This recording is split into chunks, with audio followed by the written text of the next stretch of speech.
The heroin triangle and the opioid epidemic is far-reaching in our county and affects many families in our community. In the state of Georgia alone, over the last 10 years, heroin overdoses and deaths have increased 800%. Ended up around the wrong people, and it just kind of started from there, nothing big, and the next thing you know, it just kept moving up more and more. I was always insecure on the inside. I never let people see that though. All of that led to an adulthood of being experimental. There was one day that I looked in the mirror and I could see all of my bones. Like, if I keep living like this, I'm gonna die. Since day one, I have supported accountability courts that help rehabilitate drug users as opposed to imprisonment. Drug court taught me how to deal with stressors. I had to rely on my group that I was going through this process with and my individual counselor, and I did. Yeah, I ended up getting arrested and then went to drug court. They showed up just in time. The night before I'd actually ended up getting arrested, I prayed to God, help me. I want to try, I want to be different, I just can't seem to be. I mean, there's only a few roads with addiction.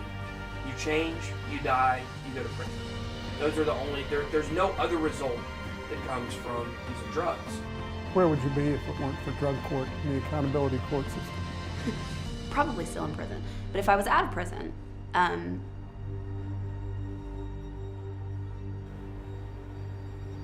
dead with a needle in my arm because somebody showed up too late to find me. Accountability courts save the public money as they are much less expensive than incarceration. These accountability courts are supported by Governor Nathan Deal and have reduced prison populations statewide.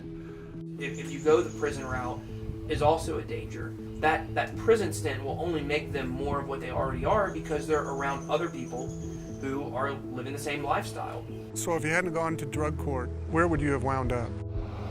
Probably in jail over and over, ultimately prison. Really, and dead.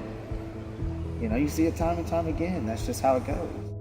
If you're a person who is willing to change, I think you have to give them that opportunity. I have power over my life again. I'm productive.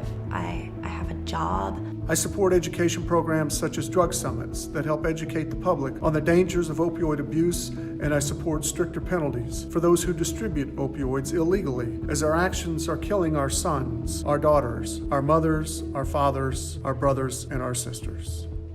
Forsyth County needs to stand up, acknowledge, recognize, and let's clean it up and show the rest of the country we need to make a difference and save our children, and that's what really matters. In our country, someone is dying of an overdose every 16 minutes, and I think it's going to continue to decrease until parents wake up and realize that this situation is in your backyard.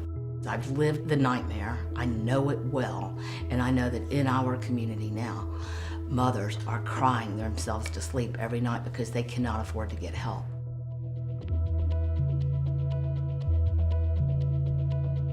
There are so many people that need help right now. How can you as a parent monitor your child while they're still in your care? They won't be in your care forever, to make sure that they don't become one of these statistics.